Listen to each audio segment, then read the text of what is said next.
Selamat datang kembali semuanya. Para insinyur kembali membahas ide lama yang dulu dianggap ketinggalan zaman. Penyimpanan energi udara terkompresi kini dibangun ulang dari awal dengan pemantauan yang akurat dan bahan-bahan baru. Prinsip menyimpan listrik dari angin atau matahari sebagai tekanan udara itu sederhana. Tapi kemunculannya lagi menunjukkan bagaimana komputer modern dan ilmu termal bisa membuat ide lama jadi berguna lagi. Di seluruh Eropa, Amerika Serikat, Jepang, dan Korea Selatan, proyek-proyek baru sedang berjalan untuk membangun gua-gua yang menghirup listrik saat jaringan goyang beban dan mengeluarkannya saat permintaan memuncak. Silakan berlangganan sekarang. Jauh di bawah permukaan, formasi garam membentuk ruang alami yang sempurna untuk menyimpan energi sebagai udara bertekanan. Kubah-kubah ini halus, fleksibel, dan bisa menutup sendiri, yang membuatnya lebih aman daripada tangki buatan. Para insinyur mengebor sumur-sumur sempit yang mengarah ke rongga-rongga besar ratusan meter di bawah tanah. Ketika listrik murah dari energi terbarukan membanjiri jaringan, kompresor memaksa udara masuk ke dalam gua sampai tekanan internalnya naik lebih dari 50 kali lipat dari tekanan atmosfer. Kemudian, ketika harga listrik naik, katup terbuka dan udara bertekanan keluar ke atas, memutar turbin dan menciptakan arus listrik yang stabil siap untuk didistribusikan. Selama puluhan tahun, tantangannya bukan bagaimana menyimpan udara, tapi bagaimana mengatasi panas yang dihasilkan saat mengompresnya. Saat udara ditekan, udara menjadi panas, dan energi itu dulu terbuang sia-sia. Sistem modern menangkapnya melalui penukar panas berinsulasi yang diisi dengan garam cair atau butiran keramik. Ini menyerap energi panas saat kompresi dan mengembalikannya saat ekspansi. Dengan mendaur ulang panas, para insinyur meningkatkan efisiensi pulang pergi dari sekitar 40% pada prototipe awal menjadi lebih dari 70% saat ini. Panas yang ditangkap juga mencegah pembentukan es, yang dulunya menyebabkan turbin lama macet selama siklus pembuangan dingin. Contoh paling awal dari pendekatan ini berasal dari pabrik percontohan di Jerman pada tahun 70-an. Fasilitas itu menyimpan listrik di luar jam sibuk dari pembangkit listrik tenaga batubara, bukan dari energi terbarukan. Tapi itu membuktikan bahwa reservoir udara besar bisa berfungsi sebagai baterai mekanis. Keterbatasan pada saat itu adalah bahan, metode penyegelan, dan sistem kontrol yang masih sederhana. Setengah abad kemudian, dengan sensor yang presisi, paduan berkekuatan tinggi dan regulasi komputer, ide yang sama kembali dengan lebih kuat. Lokasi proyek di Lower Saxony diaktifkan kembali menggunakan kembaran digital yang memodelkan setiap perubahan termal dan mekanis di dalam batuan saat energi masuk dan keluar. Kembaran digital adalah model komputer lengkap dari sistem yang terus-menerus diperbarui melalui data sensor. Setiap pipa, katup, dan turbin di pembangkit udara terkompresi bisa dicerminkan secara virtual. Ini memungkinkan operator memprediksi keausan, kebocoran, atau lonjakan tekanan sebelum terjadi. Universitas di Denmark dan Jepang sedang menyempurnakan alat simulasi ini untuk perusahaan energi yang butuh akurasi milidetik. Dengan menghubungkan pemantauan digital dengan kecerdasan buatan, satu pusat kendali bisa mengelola banyak gua sekaligus. Masing-masing bisa merespons sinyal jaringan secara mandiri, menyerap atau melepaskan daya secara sempurna seiring dengan permintaan waktu nyata.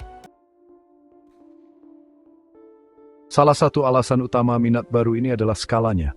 Baterai punya peran kecil, tapi satu gua bawah tanah bisa menyimpan energi setara puluhan ribu baterai litium.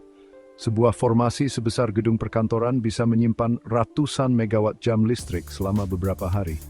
Kapasitas ini membuat penyimpanan udara bertekanan cocok untuk menstabilkan jaringan listrik nasional. Di Kanada, tim sedang meneliti ladang gas yang ditinggalkan untuk diubah. Selongsong baja dan lubang bor yang ditinggalkan setelah penambangan seringkali bisa digunakan kembali. Di Korea Selatan, gua batu eksperimental di bawah kawasan industri memasok energi cadangan ke pabrik-pabrik presisi yang membutuhkan tegangan stabil. Penyimpanan energi termal inilah yang membuat teknologi ini cukup efisien untuk jaringan modern. Selama kompresi, sebagian listrik yang masuk berubah menjadi panas. Kalau panas itu hilang, efisiensinya langsung anjlok. Untuk menahannya, udara melewati tangki berlapis yang diisi garam cair atau bola keramik padat. Udara panas memanaskan bahan-bahan ini yang bisa menyimpan energi selama berjam-jam. Saat udara dilepaskan nanti, ia mengalir kembali melalui tangki dan memanas lagi, mendapatkan kembali daya ekspansinya. Desain ini meniru pembangkit listrik tenaga surya termal dan menerapkannya di bawah tanah, menyatukan dua teknik yang sudah terbukti menjadi satu sistem mekanis yang stabil. Para pengembang menggabungkan udara bertekanan dengan hidrogen dan gas lainnya. Di lokasi uji coba di Italia, para insinyur menggunakan listrik untuk menghasilkan hidrogen melalui elektrolisis. Sebagian gas itu bercampur dengan udara untuk meningkatkan pembakaran turbin dan memulihkan lebih banyak energi. Gas lain menyimpan nitrogen secara terpisah untuk mengurangi oksidasi.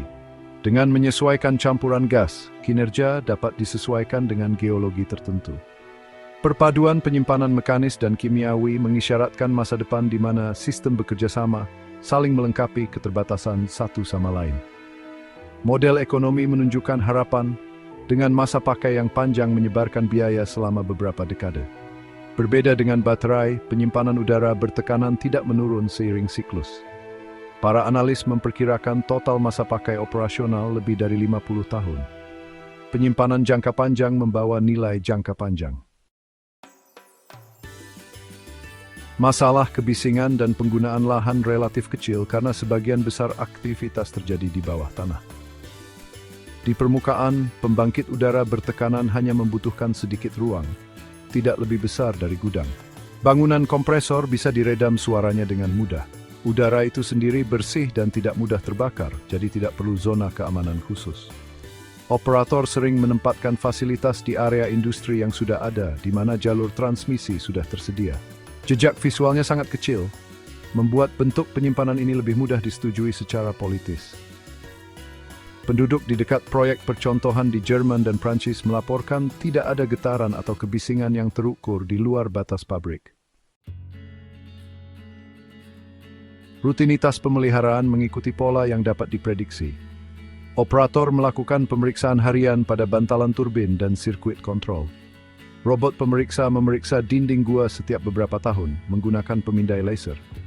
Data pemeriksaan menyempurnakan gambaran digital, meningkatkan prediksi. Udara yang kering dan tidak korosif berarti kerusakan menumpuk secara perlahan. Komponen seperti kompresor dan motor ditukar secara modular. Ini menciptakan jadi kapasitas besar vakum dan vaksod. Tim peneliti global setiap bekerja untuk teknologi lintas. Kerja yang mereka mendorong satu tujuan global ke depan. Para insinyur sedang bereksperimen dengan kompresi isotermal, sebuah proses yang dirancang untuk menjaga suhu tetap konstan saat mengompresi udara. Dengan menggunakan semprotan kabut halus atau piston cair, sistem ini menyerap panas saat terbentuk, sehingga tidak perlu lagi penyimpanan termal terpisah. Meskipun masih dalam tahap percobaan, ini menjanjikan peningkatan efisiensi yang bisa mencapai 80%. Sebuah perusahaan rintisan Italia bernama Energy Dome sedang mengejar ide serupa menggunakan karbon dioksida dalam sistem tertutup. Meskipun gasnya berbeda dari udara, fisika yang berlaku hampir sama. Inovasi semacam ini menunjukkan bagaimana setiap cabang penyimpanan mekanis terus berkembang melalui adaptasi kreatif. Pendidikan dan pengembangan tenaga kerja mengikuti perkembangan teknologi. Sekolah kejuruan di Eropa menambahkan mata pelajaran tentang sistem energi mekanik, perawatan turbin, dan pemodelan geologi. Siswa belajar menganalisis data seismik dan mengidentifikasi formasi yang cocok untuk proyek masa depan. Universitas bekerja sama dengan industri untuk menciptakan program magang yang menempatkan insinyur muda di dalam pabrik percontohan. Tujuannya adalah untuk membangun generasi yang nyaman dengan sistem energi fisik berskala besar serta kontrol digital. Pada tahun 2029, banyak dari siswa tersebut akan mengoperasikan fasilitas berskala penuh yang pernah mereka pelajari di kelas. Kalau kita lihat ke depan, potensi global untuk penyimpanan udara bertekanan di bawah tanah itu besar sekali. Survei geologi menunjukkan bahwa sebagian besar negara punya setidaknya beberapa formasi batuan atau garam yang cocok untuk dikembangkan. Australia Barat, beberapa bagian Mediterania, dan Midwest Amerika sudah memetakan lokasi-lokasi yang potensial. Kalau cuma sebagian kecil saja yang dikembangkan, total kapasitasnya bisa berkali-kali lipat melebihi penyimpanan baterai di seluruh dunia saat ini. Pemerintah melihat ini sebagai teknologi jembatan yang bisa menstabilkan energi terbarukan sampai fusi atau desain nuklir canggih matang. Penyimpanan mekanis mengisi celah penting antara produksi dan konsumsi dengan prediktabilitas yang bisa diandalkan. Komunikasi publik itu penting banget supaya proyek-proyek ini bisa terus jalan. Keterbukaan tentang pembangunan, pengawasan, dan keamanan itu bisa membangun kepercayaan masyarakat sekitar. Kalau warga diajak tur fasilitas di permukaan dan melihat sendiri turbin yang tenang itu, keraguan mereka pasti hilang. Beda sama baterai kimia. Ini nggak ada masalah pembuangan sampah di akhir masa pakainya. Gua-gua ini tetap jadi bagian dari pemandangan, siap untuk kegunaan baru. Beberapa mungkin nanti bisa menyimpan nitrogen terkompresi atau bahkan jadi penampung panas musiman. Konsep penggunaan ruang bawah tanah sebagai alat energi ini berkembang lebih cepat dari yang diperkirakan siapapun 10 tahun lalu. Pada tahun 2029, gua udara terkompresi bawah tanah bisa beroperasi bersama pabrik hidrogen, sistem panas bumi, dan reaktor nuklir canggih sebagai pilar jaringan energi modern. Mereka mengisi kekosongan di antara baterai jangka pendek dan hidropompa jangka panjang. Setiap kemajuan dalam desain kompresor atau pemulihan panas membuat biaya lebih rendah dan kinerja lebih tinggi. Apa yang dulunya terlihat seperti ide mekanis kuno, sekarang jadi pondasi stabilitas jaringan. Ini bukti nyata bahwa inovasi seringkali dimulai dengan memperbaiki sesuatu yang sudah kita tahu. Terima kasih banyak sudah menonton. Jangan lupa like dan subscribe ya.